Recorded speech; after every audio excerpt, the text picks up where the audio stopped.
100 taona firenentsika dia ny Star Times koa dia napiditra chaîne 5 zay amezana fahafapo an'ireo mpanjifanay fa nanombotomboka tamin'ny janvier zay fampidirana chaîne zay fantatra ihany koa fa somary sahirakirana daholo ny confinement eo sy ny rehetrarehetra dia izay na tonga anay hoe nofenona daholo ny boky rehetrarehetra na basika na ny klasika satria ireo no anisan'ny jifain'ny olona mampiasa ny Star Times. Ny anankiray ihany koa dia ny marianay tamin'ny volan'ny cinéma zany ny ty volana Jona ty satria misy an'i Warner TV izay chaîne vaovao typiquement américaine izy io production américaine daholo ny film dia film mbola tsy nandeha daholo no alefan'ny zareo ao amin'ity volana ity dia satria moa zany ankizy eto Antananarivo sy ny manodidina miampy ny faritry Toamasina mbola tsy mianatra dia misy contenu éducatif koa nampidirina ahafahana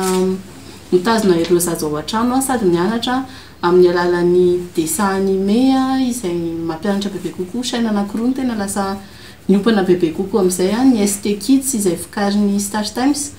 dia eo ihany koa ny Baby TV dia misy langage anankitelo sady miteny frantsay io chaîne io no miteny anglisy no miteny portugais donc feno tsara daholo zany ho an'ny tsika rehetrarehetra na ny ankizy na ny olon-dehibe efa hitahitanareo tamin'ny pub nalefa ihany koa fa nisy ny chaîne natokana ho an'ny olon-dehibe izay efa niditra efa herinandro maromaro zay ankoatr'izay dia efa mireprendre koa moa zany ny efa miverina mandeha ihany koa ny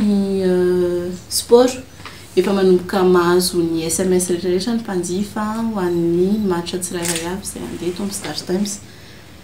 Ny abonnement ny Star Times dia ny fantsarana telo mazava tsara zany fa ny tsirairay misitraka an'izay abonnement zay efa misy ny abonnement à la journée dia misy ny à la semaine dia misy ny mensuel iny zany tena natao zakany rehetrarehetra satria 2200 ariary par jour izy raha ohatra ka ho atao par jour dia eo amin'ny 16 000 ariary par semaine eo ho an'ilay bouquet ambony dia anjarany tsirairay fotsiny zany no mijery hoe aiza no mety ho fahafahan'ny vidiny fa ny vidiny bouquet eto aminay efa mirary dia mirary tokoa hirana zany raha ohatra ka hoe eo amin'ny fanaovan'olona réabonnement tapanay hoe misy fiainana kely nefa araka ny teneninay foana hoe ny eto amin'ny Star Times dia malalaka ny safidy na hainao hanao isan'andro na hainao hanao isan-kerinandro na hanao ny abonnement isam-bolana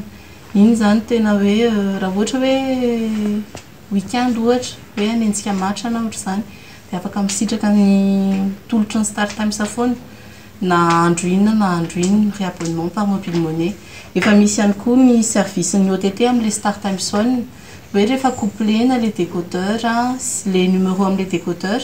sy les application Star Times one dia lasa mahita Star Times ianao amina écran telo